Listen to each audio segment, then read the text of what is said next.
A Gamebook Guild encontra-se na Comic Con Portugal e hoje nós temos algo muito especial preparado para vocês. Mas antes disso, vamos explorar um bocadinho do espaço.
You're here with Sir Ian Livingstone, co-creator of Games Workshop and also one of the co-creators of the Fighting Fantasy Gamebook series. So Ian, thank you very much for having us here at in the Gamebook Guild. My pleasure. So the first question, gamebooks go way back from the early 80s. So they took the world by storm with their dynamic crossing between literature and gaming.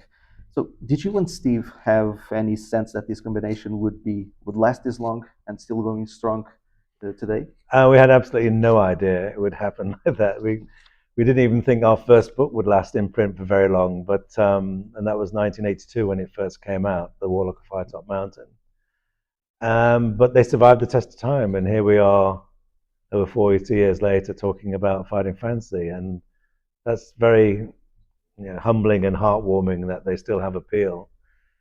And why is that? Well, I think they speak to today's digital generation. Everything they do is interactive. Of course, these books are interactive, so parents might think these are good for them because it speaks to today's generation.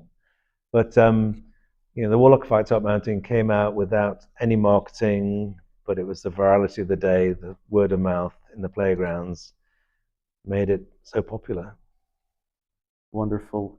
Let's talk about some of your books. Some of them are quite friendly, like Forest of Doom or Island of the Lizard King, but there are others like Death Trap Dungeon or the infamous Crypt of the Sorcerer that are famously tough. Yeah. So did you set out to make them that way, or did you notice that they were too easy on the first draft and decided to increase the difficulty? Well, with Death Trap Dungeon, the clue is in the title. Yes.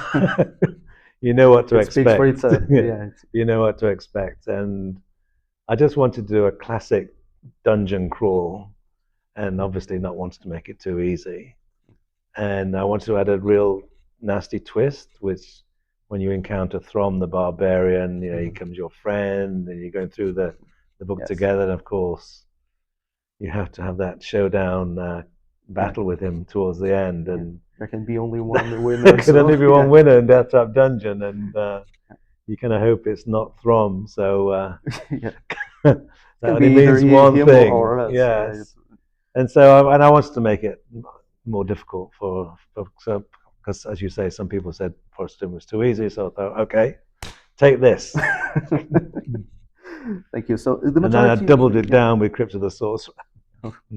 So the majority of your books follow the standard fighting fantasy core rules, but there are others like Freeway Fighter and Armies of Death, or even Blood of the Zombies, that have more other types of rules.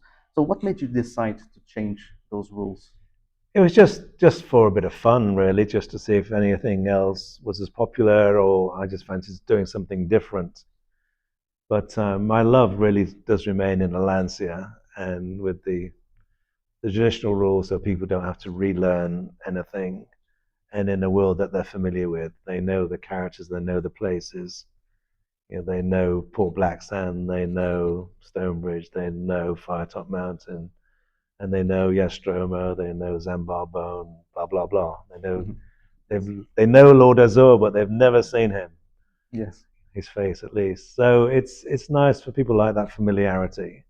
and references between the books in them. So my main thrust is to stay in that world. But I've enjoyed Freeway Fighter, and I enjoyed Blood of the Zombie. Is a different way of playing, a bit of variety. Very much. This is another video for the Gamebook Guild, and good luck on your adventure, and may your stamina never fail.